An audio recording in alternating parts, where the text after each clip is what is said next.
Wong dia namanya omnipresent kok, berarti dia ada di mana-mana. Mata Tuhan memandang di seluruh dunia. Tuhan ada nggak di tempat clubbing? Ada. Tapi orang bertobat nggak? Ada satu sih. Ada satu dua. Tapi jarang kan? Salah satu jemaat kami dulu, jemaat kita dulu, waktu di clubbing itu dapat penglihatan. Dia seperti jatuh ke jurang di clubbing. Lalu lihat tangan saya. Tuhan pakai my image, bukan berarti saya. Kalau Anda belum subscribe di channel ini, segera supaya Anda bisa mengikuti terus rema-rema dari Roh Kudus ya. Mari kita baca dulu Hagai pasal pertama ayat 1-14 pembacaan kita. Ya, mari kita baca ajakan untuk membangun kembali bait suci ini ya. Ayat pertama, pada tahun yang kedua zaman Raja Darius, dalam bulan yang ke-6 pada hari pertama bulan itu datanglah firman Tuhan dengan perantaraan Nabi Hagai kepada Zerubabel bin Shealtiel, Bupati Yehuda, dan kepada Yosua bin Yosadak, imam besar bunyinya. Ayat pertama saya kupas. Ini adalah zaman Raja Darius, zaman pemerintahan sekuler. Darius itu adalah negeri Persia yang telah menaklukkan Babilonia, yaitu semua ada di Irak, Iran sana. Raja Tuhan bisa memakai era pemerintahan sekuler untuk bangkitnya gereja dan terjadinya kebangunan rohani di antara umat Tuhan. Di zamannya Darius, Tuhan menggerakkan hati seorang raja sekuler untuk memberi kepada mereka kebebasan beragama. Tahukah Anda ada di Australia, di Selandia Baru, di New Zealand? Anda diberikan kebebasan itu karena Tuhan. Tahukah Anda bahwa karena kebijakan pemerintah, lalu habis itu ada orang-orang imigrasi ke sini, orang Kambodia, orang Vietnam, sehingga di sini ada mu enak, forever. Kalau di Surabaya bukan compare ya, kalau makanan Surabaya enaknya nggak bisa dikalahkan kecuali oleh restoran-restoran Indonesia di sini yang dimiliki oleh jemaat. Saya bias sekali pokoknya. Kalau jemaat sendiri paling enak. Tapi di Surabaya makanan pho-nya di situ kurang. Bahkan sekarang nggak ada ya, paling ada satu. Di sini Anda ada orang Vietnam tenan. Anda ada orang Thailand sungguhan. Ada orang China banyak sekali di mana-mana, orang Taiwan. Orang berkata Australia ini melting pot. Beberapa orang percaya, bukan menurut saya. They don't melt in the middle. Tapi multicultural ya. Multikultur, berbagai budaya. Kira-kira Tuhan sengaja atau enggak ya bawa misi sebumi itu ke kampung halamanmu? Maskot ini banyak orang Indo. Sini sana kulihat banyak pohon cemara. Banyak orang berbahasa Indonesia. Kalau saya mau belajar bahasa Chinese, hitung 1-10, belum baru 5 sudah ketemu satu Indo lagi. Tapi bukan hanya orang Indonesia loh, Anda sadari nggak? Di sini tuh banyak sekali multi etnis.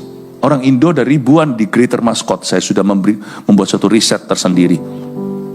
Sekian ribu. Yang ada sekarang kelihatan di setiap ibadah ini belum apa-apa. Di Sydney City, di Hills, banyak banget keluarga-keluarga.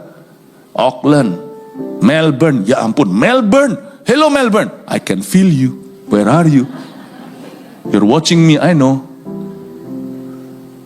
Itu kayak Indonesia pindah ke Melbourne.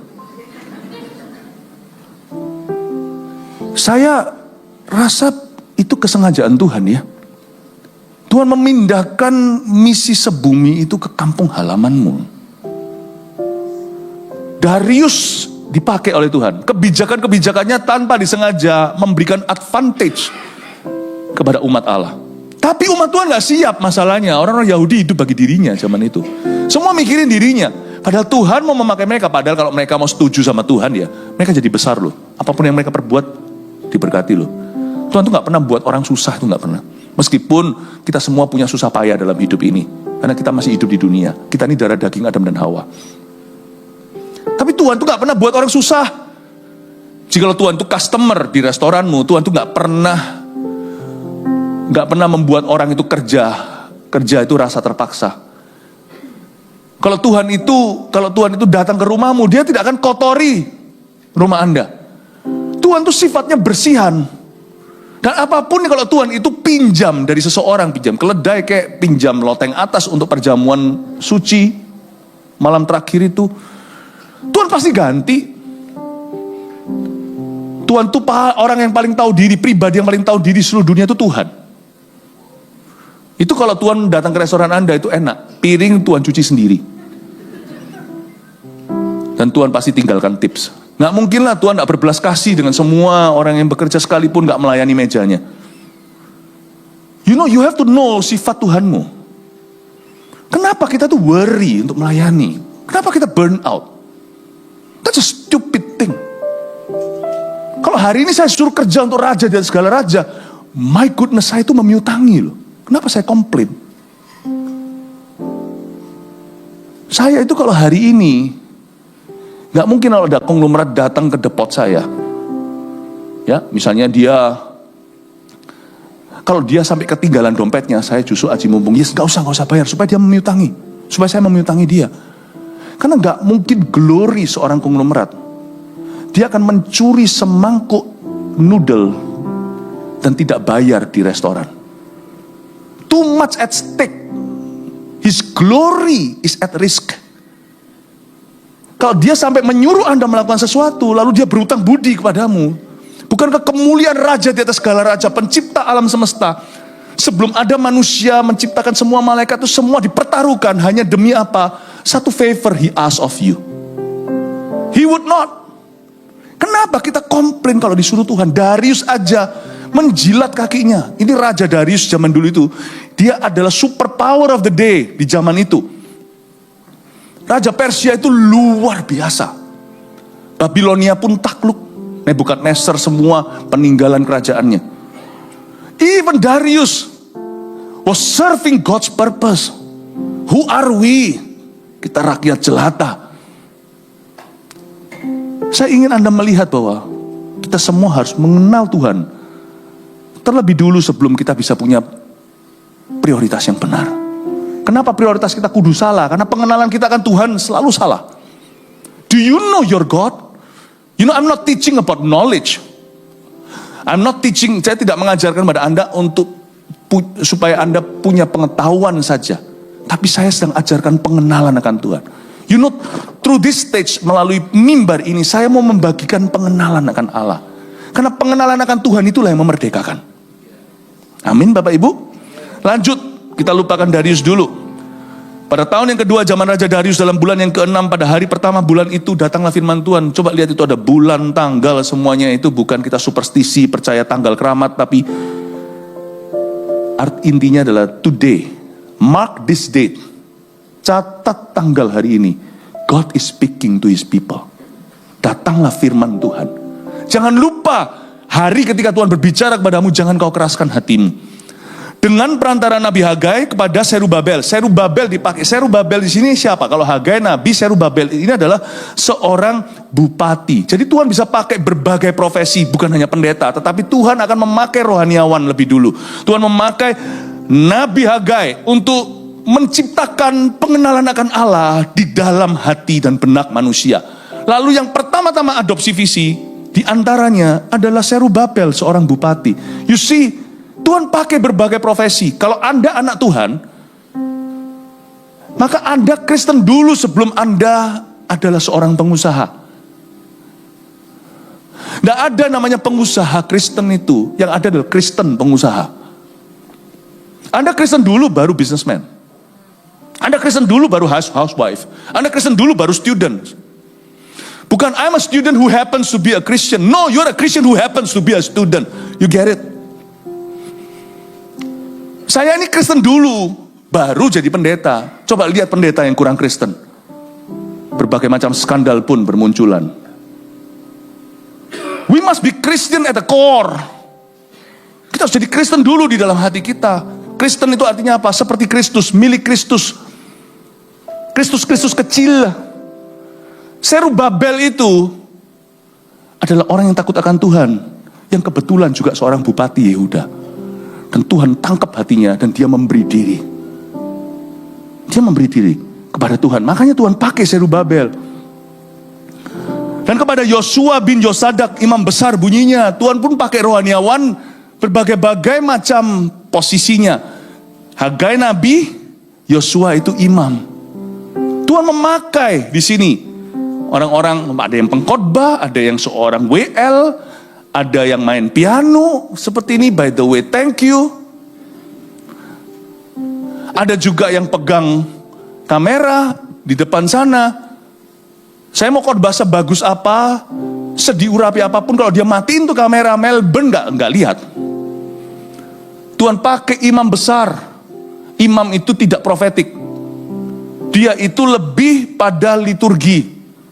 Memastikan semua peralatan masuk gudangnya dan disucikan, benar-benar dipelihara, tidak dinajiskan, tidak disembarang pakai. Imam itu tugasnya predictable. Nabi itu unpredictable.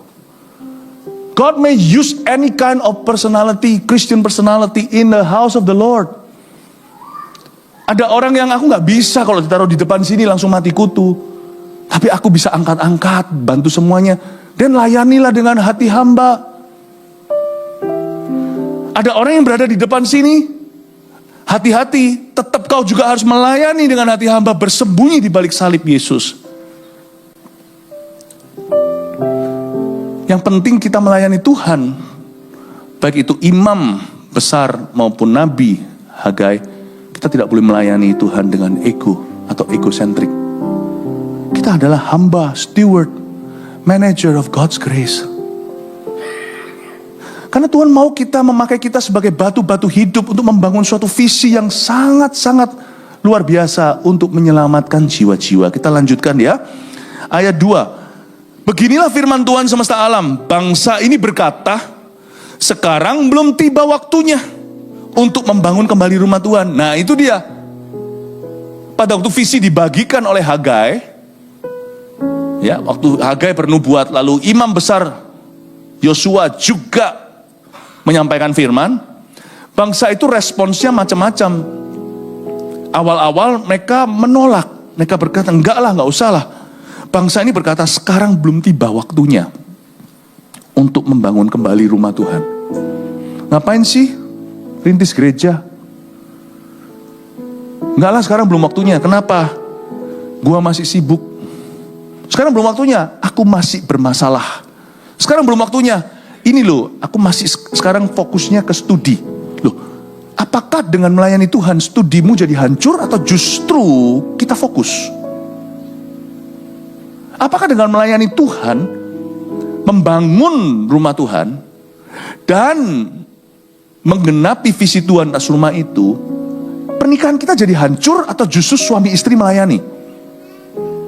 Apakah kita kehilangan anak kita kalau kita itu involved di dalam ministry, atau justru anak kita ikut melayani sehingga kita bisa berkata seperti Yosua, as for me and my house, aku dan seisi rumahku melayani Tuhan. Hari ini anak-anak saya juga, semua anak-anak kami melayani Tuhan. Saya dan istri saya melayani Tuhan. Kami enggak kehilangan kok. Mitos itu mitos. Kalau orang melayani Tuhan, lalu habis itu keluarganya amburadul, itu bukan karena ministry, itu karena kau salah manage your household. Itu pasti ada isu-isu, baik itu trust issue kayak, atau trauma lah, atau ada hal-hal yang dilakukan melanggar, pasti ada sesuatu yang melanggar firman Tuhan dalam hubungan mereka. Bukan karena pelayanan. Pelayanan tidak merampasmu dari keluargamu dan tidak merampas keluargamu daripadamu, dari dirimu. Sekarang belum tiba waktunya untuk membangun kembali rumah Tuhan. Katakan, sekarang belum waktunya. Manusia paling hebat untuk merasa untuk punya alasan. Kita ini tidak bisa membedakan mana yang penting, mana yang mendesak. Saya ajak pikir ya. You see, tidak semua hal yang penting itu mendesak. Kita bisa tunda. Anak kita penting atau enggak? Oke. Anak-anak yang mendengarkan orang tuanya jawab lemas, berarti Anda tidak terlalu penting. Coba saya tanya, anak-anak Anda penting atau enggak? Wah, penting lagi. Sedikit lagi pentung. Penting. Tapi kadang-kadang kita terus tunda kan? I love you kek, I'm sorry kek, spending time, luangkan waktu kek. Kenapa? Papa masih sibuk. Ya, kadang-kadang kesibukan kita sudah selesai pun kita masih sibuk. Kita masih sosmedan. Tapi kita tidak pernah memandang orang-orang yang kita cinta di mata mereka dan memberi perhatian. You see, I know they're important to you. Kita baru tahu sesuatu yang penting itu penting sampai diambil dari kita. Dan kita nyanyi seperti Elvis, maybe I didn't love you quite as good as I should have. Little things I should have said and done, I could never take the time. Lalu dia mengatakan ini, tapi apapun yang dikatakan berikutnya sudah percuma saat itu. But you were always on my mind. Honey, but you were always on my mind. I understand, but now you've lost me. What good is it for me to be on your mind once upon a time? Penting, tapi gak mendesak. Karena mereka tidak akan menuntut. Mereka tidak bisa berbuat apa-apa. Sampingkan terus mereka sebagai prioritas kedua. Sampai Tuhan mengambil mereka daripadamu. Dan kita baru tahu harusnya mereka prioritas ke satu. Manusia itu baru reaktif kalau terjadi sesuatu yang emergency. Tapi sebaliknya saya mau ajarkan satu hikmat. Jangan biarkan hidupmu itu tergerus oleh sesuatu yang sifatnya gawat darurat. Lalu kita selalu nomor duakan apa yang harus menjadi prioritas utama. Kita selalu korbankan apa yang terpenting untuk sesuatu yang mendesak. Misalnya kalau kita mau pergi pelayanan, saya tanya, pelayanan penting atau enggak? Bapak Ibu Saudara, pelayanan itu bukan tidak pernah begini skenarionya. Oke? Ini pelayanan bisa apa tanpa gua? Then you don't know your God. We are all replaceable. When you serve God, when your children serve God, it's for their good and your good. Kalau kita melayani Tuhan, itu kita yang diuntungkan. Pelayanan ini bisa ada, bisa nggak ada saya. Tapi saya nggak bisa tanpa pelayanan. Kalau saya tanpa pelayanan, semua monster dalam diriku akan keluar. Sungguhan. Barang siapa kehilangan nyawanya akan memperolehnya. Barang siapa mempertahankan nyawanya, kehilangan nyawanya. Pelayanan penting kan? Ibadah penting kan? Kebaktian itu penting banget. So rare, only once every 7 days. So rare. Dan kalau kita mau datang ke gereja, hati bermaksud untuk mau dilayani, atau kita mau terima Tuhan, kita mau dibaptis lah. Baptisan itu penting sekali karena itu perintah Tuhan. Setiap kali kita mau melakukan sesuatu yang penting menurut firman, selalu ada gangguan. Siapa yang pernah merasa gitu? Mau CG ini, tiba-tiba ada aja sesuatu.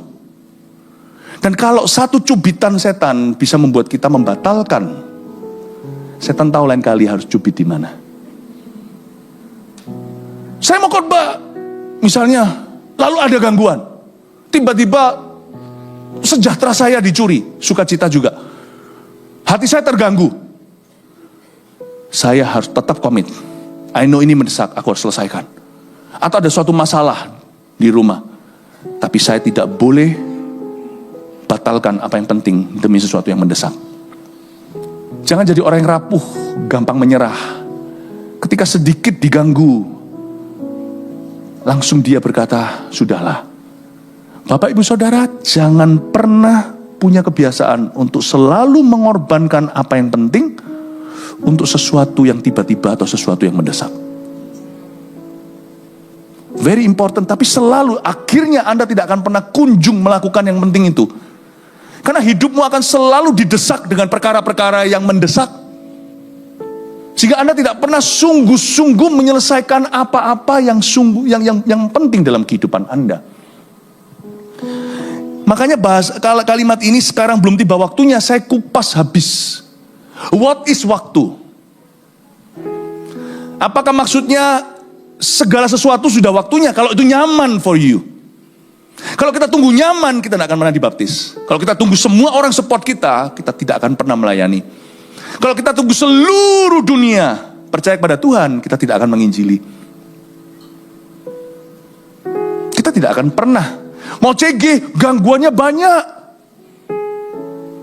Kita tidak akan pernah ber-CG.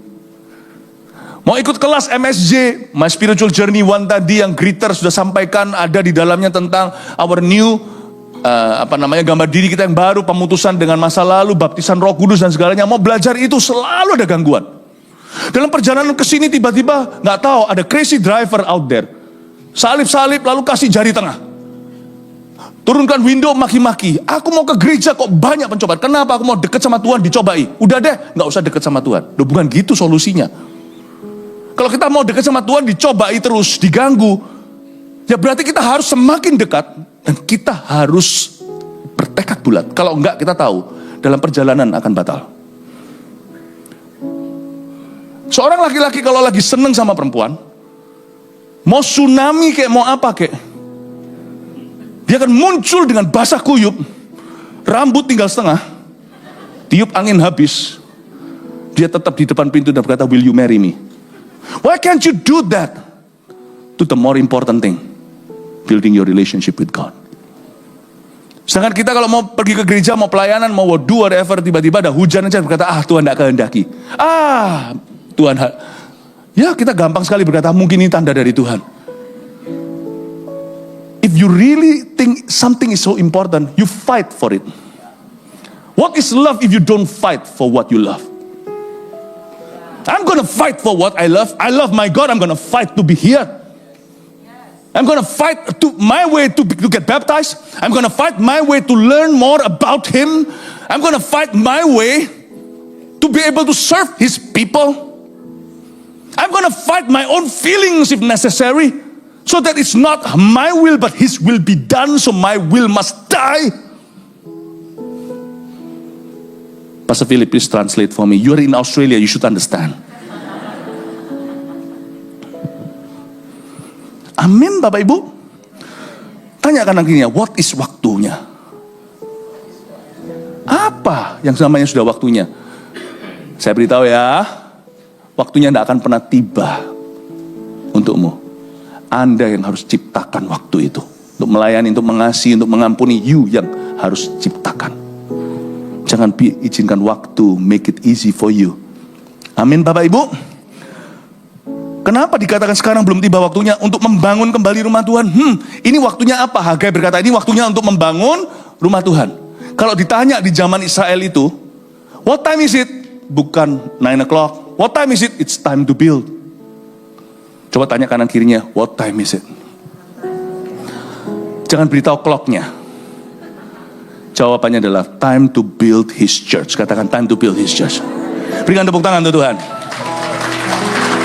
But why? Kenapa kita harus membangun rumah Tuhan?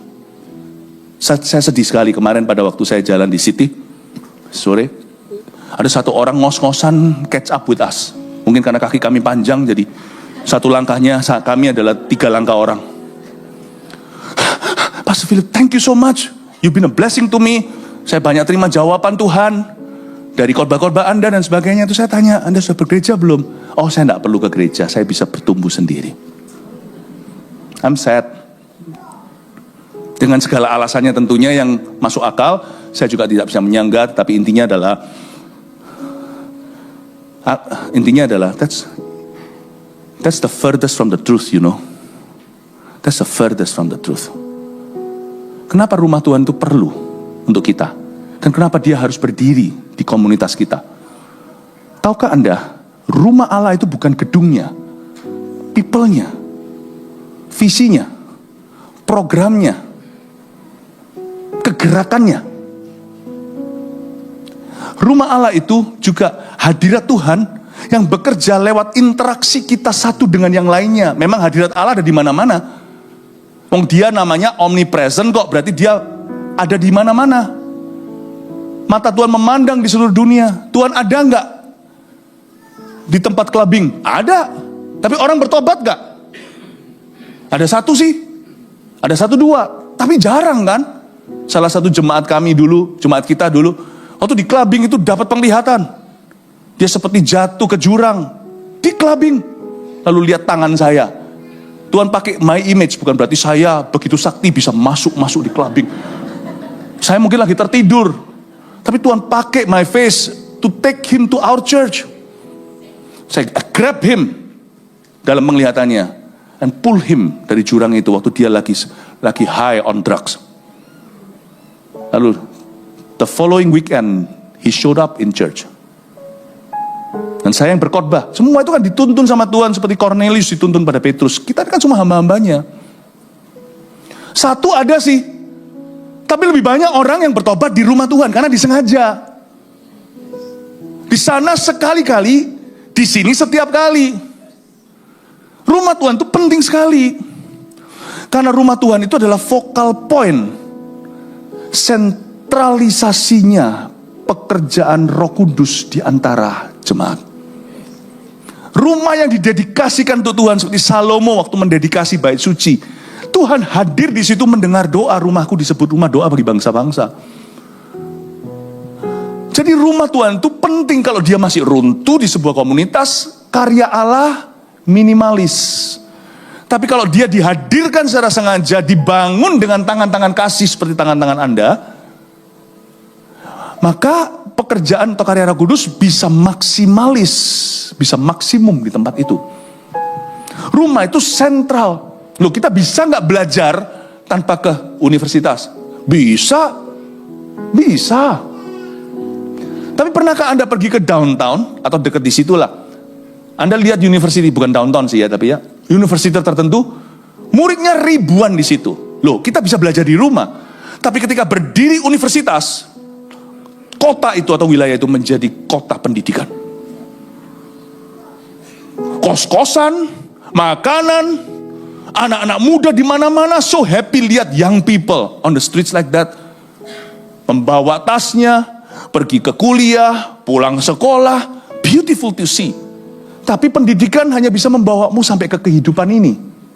Pengenalan akan Tuhan membawamu sampai kehidupan yang akan datang. Itulah gereja. Makanya itu Tuhan sedih. Kamu bilang belum waktunya membangun rumah Tuhan. Rumah Tuhan itu focal pointnya hubungan mereka dengan aku. Meskipun orang bisa masing-masing berdoa kepada Tuhan, apalagi di zaman perjanjian baru. Tapi dengan hadirnya gereja di tempat itu, Tuhan jadi dekat pada umat. Tahukah Anda, saya juga diceritain oleh beberapa jemaat tempo hari.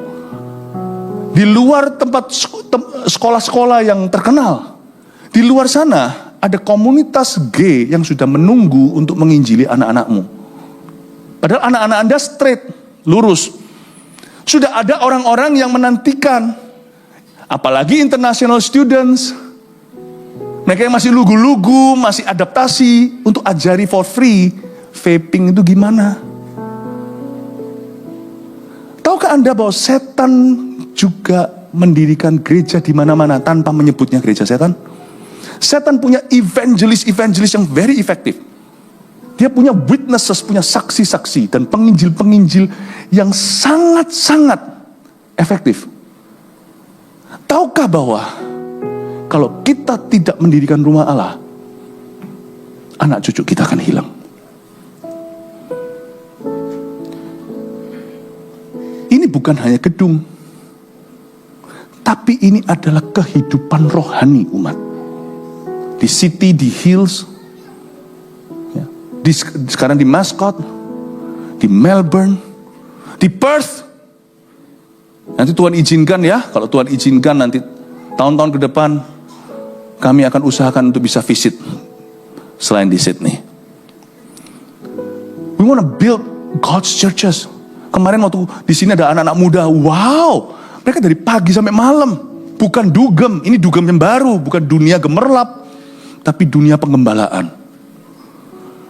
Ya, dunia gembala dari pagi sampai malam. Itu anak-anak muda kita penuh di tempat ini kemarin waktu adakan AOG conference. Siapa di sini yang AOGers? Angkat tangan. Wow, look at that. I'm so happy. Tahukah ketika ada rumah Tuhan seperti ini, ada banyak hal terjadi. Anak-anak muda yang mau melukai dirinya gak jadi. Orang-orang tua yang mau cerai gak jadi. Yang mau aborsi dibatalkan. Yang mau DO atau drop out sekolah, yang mau sia-siakan hidupnya, tidak pernah kejadian. You see, rumah Tuhan itu adalah tempat di mana Allah berkarya secara sengaja di antara umatnya. Dan Tuhan waktu itu tegur bangsa Israel lewat Hagai. Bangsa itu berkata, sekarang belum tiba waktunya untuk bangun kembali rumah Tuhan. Jadi menurutmu waktu apa sekarang dong? Coba lihat ayat 4. 3. Maka datanglah firman Tuhan dengan perantara Nabi Hagai, bunyinya, apakah, ya, oke, pasang seatbelt ya, ayat 4, Tuhan sarkastik menjawabnya. Apakah sudah tiba waktunya bagi kamu untuk mendiami rumah-rumahmu yang dipapan dengan baik, sedang rumah ini tetap menjadi reruntuhan? So is it time already to build your career? So is it time already to chase a girl? So is it time already, ya, to make money? So is it time already to build your house? Mimpi, untuk bermimpi, aku punya rumah sendiri. Sekarang masih ngontrak kan? So it's time kan? Anda sudah nggak sabar untuk keluar dari rumah kontrakan untuk mulai bisa cicil rumah sendiri kan? Tuhan berkata, rumahku ngontrak terus. Padahal aku toh nggak tinggal di sini, aku tinggal di sorga, tapi hadiratku ada di sini. Padahal kamu yang tinggal di sini, anak-anakmu yang tinggal di sini, mereka yang akan tinggal di sini, meskipun mereka tidak tidur di sini, tapi hati mereka di sini. Kiblat mereka itu gereja. Kiblat mereka bukan narkoba.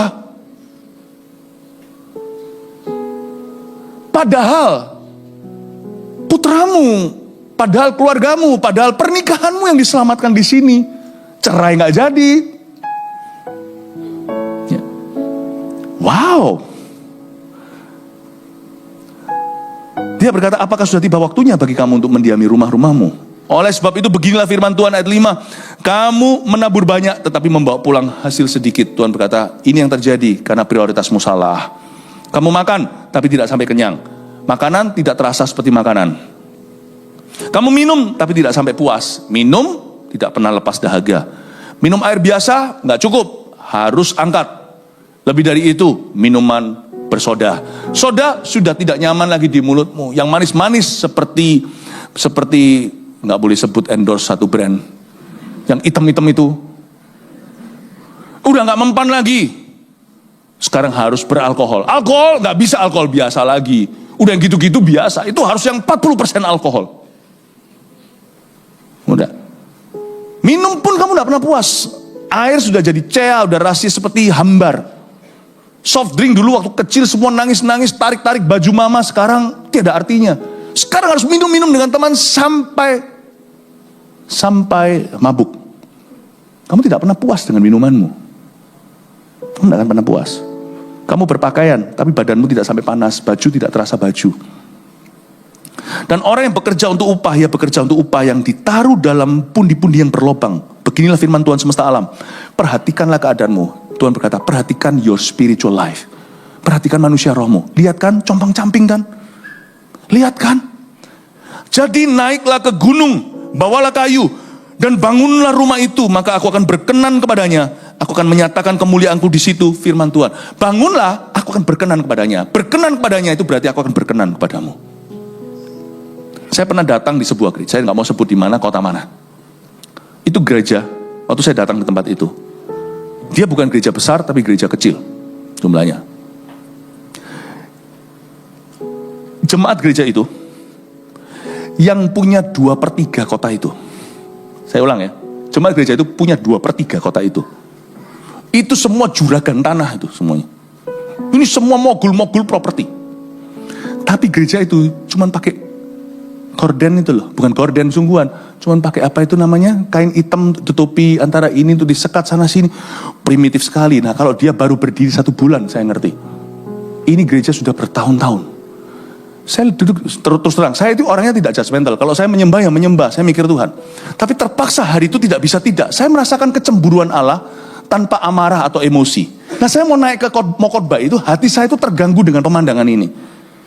Saya bilang, what are they all doing? Saya lihat semuanya. Dan saya juga gak kasihan sama gembalanya. Gembalanya kebetulan adalah teman saya. Saya gak kasihan. Karena itu pilihan. You have to speak up. You have to speak up. Harusnya kita bisa melihat lubang dalam hidup jemaat. Lu orang kok bisa tahan sih ya?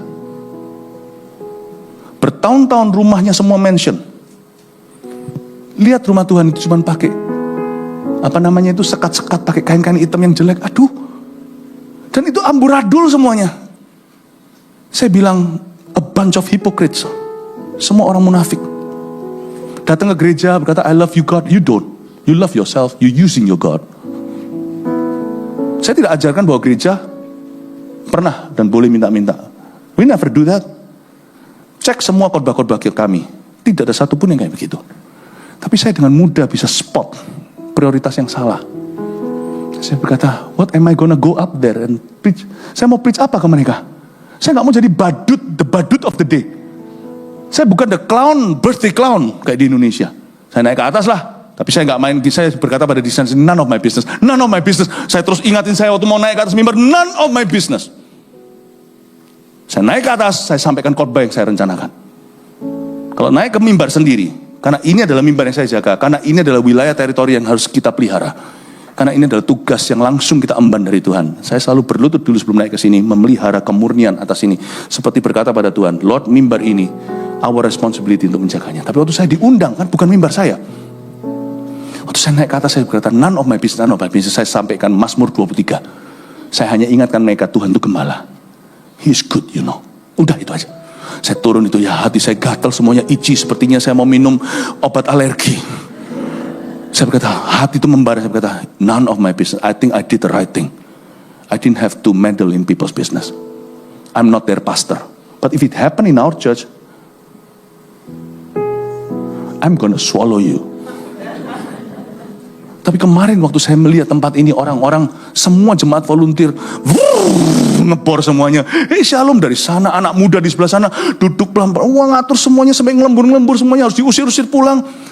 Lalu jemaat tua, muda, kaya, miskin, semua bekerja untuk rumah Tuhan. Dan today waktu saya memuji Tuhan di sini, saya terharu berkata, wow, this is not only the church that, not only the house you build, but the house you build through them who built it. I'm so proud of you, church. Saya sangat bangga dengan GMS Australia. Kasih tepuk tangan untuk Anda sendiri. And you're saying that it's not time to build my house? Look at your house, kata Tuhan.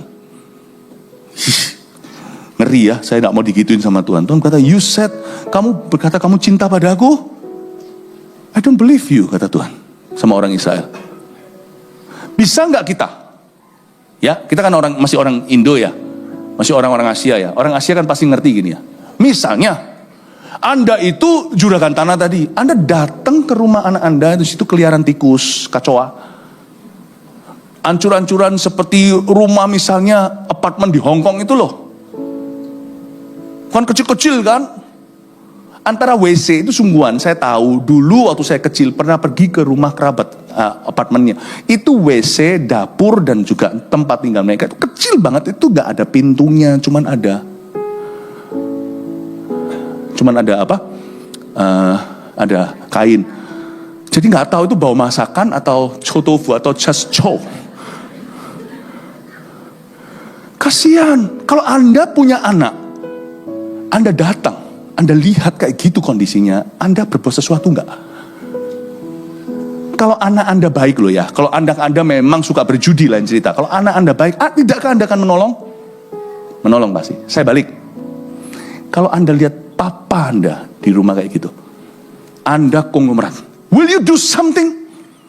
Ya tapi dia bukan papa, dia papa yang abandon me when I was 5. Oke, I understand. Itu pun kita harus tetap honoring dan berbuat baik. Tapi nggak maksimum, saya ngerti. Kan harus cengli, nggak bisa terus datang berkata, ayo, say I'm nggak pernah muncul dalam hidupnya dari umur 5 meninggalkan mamanya dan dia, lalu tiba-tiba datang dan menuntut kamu harus panggil papa. Saya ngerti, tapi kita tetap nggak boleh kurang ajar, ya, tetap kita harus honoring. Tapi saya ngerti, Anda tidak bisa langsung mencintai. Tapi kalau papa Anda, mama Anda itu yang cinta Anda, berkorban untuk Anda, berkorban ya. Terus Anda ada di rumah yang besar begitu. Terus papa ada dan papa mama Anda yang berkorban untuk Anda ya. Anda bisa sekolah, bisa kerja, dimodalin sama dia, bisa sekolah luar negeri. Papa jual segalanya, jual Vespa. Vespa, masih ada gak ya? Terus sekarang tinggal di rumah yang cuma berapa senti kali berapa senti itu. Apartemen bukan rumah lagi. Lalu habis itu gak ada pintu. You don't do anything. Saya tambahkan. Tuhanmu yang berkorban. Papa Anda pun tidak pernah mati untuk Anda. Mama pun melahirkan, hidup tidak mati untuk Anda. Untuk Anda di kayu salib. Anda lihat rumahnya. You don't do anything, it's not time yet to build. Saya tidak ngomong tentang bangunan, pasti di bagian besar Anda pikirannya bangunan. Bukan. Ini tidak ada hubungan dengan bangunan sekali. Saya ngomong soal visinya. Karena sekarang bangunannya udah jadi ini. Ini jadinya benar-benar hanya berapa hari? 6 hari. Bayang ini 6 hari loh jadi. Sebelumnya tadi semuanya berdebu. Ya. Tapi hanya 6 hari. 6 hari jadi gedungnya. 6 tahun kemudian tidak akan kelar visinya. Rumah ini akan terus dibangun kerohaniannya. Tidakkah kalau Anda melihat ini masih reruntuhan, tidakkah Anda mau sumbangsi dan berkata, aku mau menjadi batu hidup di dalamnya? Amin Bapak Ibu Saudara. Siapa di sini yang mau dipakai Tuhan di dalam rumah Tuhan ini? Berikan tepuk tangan untuk Tuhan Yesus.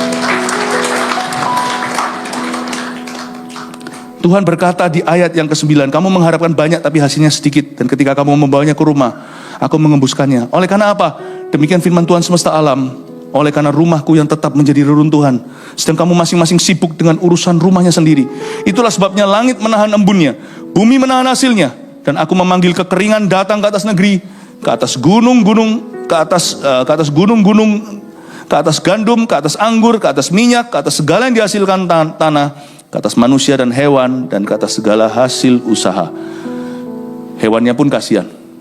Orang yang hidup egois itu bahkan his pets pun itu tidak berada dalam berkat Tuhan. Lalu Zerubabel bin Shealtiel dan Yosua bin Yosadak imam besar dan selebihnya dari bangsa itu mendengarkan suara Tuhan Allah mereka dan juga perkataan Nabi Hagai sesuai dengan apa yang disuruhkan kepadanya oleh Tuhan Allah mereka. Lalu first reaction mereka yang benar, takutlah bangsa itu kepada Tuhan. Pertama harus takut dulu. Takut itu bukanlah endingnya. Takut itu selalu beginning. The beginning of wisdom is the fear of God. Permulaan hikmat adalah takut akan Allah. Hubungan sama Tuhan itu bisa dimulai dengan takut atau reverence ya, atau bukan ketakutan. Tapi takut itu artinya keseganan, kekaguman. Tahu bahwa dia bukan di level kita. Dan kita bukan siapa-siapa. Tahu dirilah ya, siapa Tuhan, siapa kami. Tapi hubungan dengan Tuhan itu tidak pernah berakhir di ketakutan. Hubungan sama setan kayak gitu. Hubungan dengan Tuhan itu selalu berakhir pada joy, pada sukacita. Maka berkatalah Hagai utusan Tuhan itu menurut pesan Tuhan kepada bangsa itu demikian. Aku ini menyertai kamu, demikianlah firman Tuhan. Tuhan ayat 14 menggerakkan semangat Zerubabel bin Shealtiel bupati Yehuda dan semangat Yosua bin Yosadak imam besar dan semangat selebihnya dari bangsa itu. Maka datanglah mereka lalu melakukan pekerjaan pembangunan rumah Tuhan semesta alam Allah mereka. Ayat 14 joyful, katakan joyful. Tuhan menggerakkan semangat Zerubabel. Saya berdoa kita bukan ketakutan, tapi kita akan semangat untuk melayani Tuhan. 3 poin sini Anda catat sebagai rangkuman, sebagai catatan khotbah hari ini. Number 1, ya, bicara soal kebangunan rohani pribadi. Nomor 1, periksa prioritas hidup dan hati. Always do that. Karena kalau kita punya prioritas dan motivasi salah 1 senti, coba orang-orang yang konstruksi mengerti, di ujung sini Anda mencong atau Anda miring 1 sentimeter doang, ujung sana jembatan gak ketemu. Miring luar biasa. You see, miring itu harus terdeteksi. Barang 1 mili di hati harus segera ditanggulangi. Karena kalau Anda miring di hati 1 milimeter saja, hidupmu nanti ke arah tujuan yang salah. Periksa prioritas hidup dan hati. Jadikan Tuhan selalu prioritas pertama. Nomor 2, bangunlah kehidupan rohani, bukan hanya karir pribadi. Saya tidak berkata bangunlah kembali kehidupan rohani saja, lupakan karirmu. Sedangkan Tesalonika berkata dalam spuring dan balancing firman. Kalau kamu tidak berusaha, kamu tidak usah makan. Tapi jangan sampai kita hidup untuk makanan minuman yang akan binasa. Apapun yang kau makan, esok hari dia akan berakhir di jamban. Tapi pastikan apapun yang Anda lakukan, untuk apa Anda hidup itu selalu demi suatu yang dampaknya kekal. You always have to set your heart, harus set hati kita ini, ya, tune hati kita ini ke arah perkara-perkara yang kekal sifatnya, yang punya eternal values atau nilai-nilai kekal. Waktu saya dijamah Tuhan, hati saya dihinggapi Roh Kudus. 30 sekian tahun yang lalu, saya umur 18. Itu hal pertama yang jadi pertanyaan saya adalah, what is the purpose of my life? Aneh loh, gak ada orang yang ajari, tapi memang kalau orang itu ketemu Tuhan, pasti itu jadi nomor satu pertanyaannya. Kalau pertanyaan itu tidak pernah ada di hatimu, berarti matilah rohanimu. Saya berdoa hari ini di ibadah ini dihidupkan kembali. Saya tanya sama Tuhan, what is the purpose of my life? Kenapa saya dilahirkan? Dan kenapa melalui semua cerita hidup saya, akhirnya saya ketemu Tuhan di sini. Saya dijamah Tuhan. What is it that you want with my life, Lord? Kenapa kau hadirkan aku di sini? Tiba-tiba saya ngerti akhirnya, Tuhan, hidupku adalah demi jiwa-jiwa. Dari umur 18 tahun, saya ngerti hidupku demi jiwa-jiwa. Meskipun saya tetap menikah, bangun rumah tangga saya, libatkan Tuhan di setiap keputusan, itu semua ada cerita Tuhan di dalamnya. Saya tetap menabung, bodohlah orang yang punya $10 di-spend semua. Supaya nanti anak cucu kita tidak minta-minta. Saya tetap mengelola talenta saya punya hobi. Ya. Dulu saya punya hobi olahraga tertentu, sekarang semakin menua saya ganti olahraganya. Kita tetap harus mengisi hidup kita dengan perkara-perkara yang meaningful. Tapi jangan hidup untuk perkara-perkara yang menurutmu meaningful hari ini. Tapi hiduplah untuk sesuatu yang sifatnya eternity, sifatnya itu kekal selama-lamanya. So, bangun kembali kehidupan rohanimu. Bangun kembali. Ya. Yang kedua, yang ketiga. Bangunlah visi gereja, bukan hanya yang ketiga, taati Tuhan walaupun tidak nyaman. Yang tadi bangun visi gereja termasuk di nomor 2 ya, taati Tuhan walaupun gak nyaman. Belum waktunya Tuhan. Aduh, mau pelayanan kok banyak gangguan. Mau ngampuni kok, yang saya mau ampuni itu kambuh lagi. Rasanya itu mau bareng, setiap kali kita mau ngampuni, setan hinggap ke orang itu yang mau kita ampuni. Buat kita marah lagi. Kalau mau ngampuni itu jangan tunggu situasi kondisi. Ampuni itu keputusan hati. Mau melayani itu keputusan hati. Mau baptis keputusan hati. Mau terima Tuhan keputusan hati. Mau tunggu semuanya nyaman, gak bisa. Saya memutuskan untuk menjadi seorang hamba Tuhan. Setiap kita beda dalam hal ini, tidak perlu profesi sama. Waktu saya memutuskan keputusan itu, saya tidak orang tua saya, ayah saya itu bukan orang Kristen. Banyak dikecewakan oleh orang Kristen malahan. Tapi ayah saya, papa saya itu orang baik. Tidak pernah marah-marah, tapi di dalam hati dia gak respect, dia gak look up lah, minimal tidak mengagumi. Saya mau jadi pendeta, dikecewakan sama banyak pendeta, saya jadi pendeta, waktunya sangat gak pas. Tapi waktu Tuhan panggil saya, waktu saya bertobat, Tuhan gak berkata nanti ya, nanti Tuhan, aku akan kembali dulu menguburkan ayahku, atau nanti dulu Tuhan, ya, aku mau membajak dulu sawahku. Kalau Tuhan memanggilmu, sekarang saya tahu the best time adalah now when God speaks to you. Dan somehow setelah itu saya kira orang tua saya marah, ternyata enggak, malah justru ayah saya terima Tuhan tahun 95. 3 tahun setelah saya bertobat dan menerima panggilan saya. Tapi kalau saya mengulurnya, mungkin sampai hari ini pun ayah saya mungkin tetap bukan orang Kristen. Dan saya pun akhirnya tidak jadi hamba Tuhan. You see, justru bukan win-win, tapi lose-lose. Ikut Tuhan itu tidak selalu win-win. At least not for you. Kalau kita biarkan Tuhan menang, masa Tuhan akan kalahkan kita? Kalau kehendak Tuhan jadi, masa Tuhan akan membuat kita merugi? Merugi sementara mungkin, tapi tidak selama-lamanya Tuhan biarkan kaki kita goyah. Taati Tuhan walaupun tidak nyaman. Jangan tunggu sikonnya mendukungmu, sebab itu hari tidak akan pernah tiba. Amin Bapak Ibu Saudara. Catat ini baik-baik. Dan saya merasa hari ini banyak orang yang kehidupan rohani akan dibangkitkan oleh Tuhan. Kasih tepuk tangan untuk Tuhan Yesus. 1 Petrus 4 ayat 7. Kesudahan segala sesuatu sudah dekat. Karena itu, kuasailah dirimu dan jadilah tenang, supaya kamu dapat berdoa. Saudara yang terkasih, terima kasih telah mendengarkan firman Tuhan hari ini. Jangan lupa untuk dukung terus channel ini dengan cara subscribe, like, share, dan juga komen, agar saudara kita yang lain juga boleh terberkati. Tuhan Yesus memberkati kita.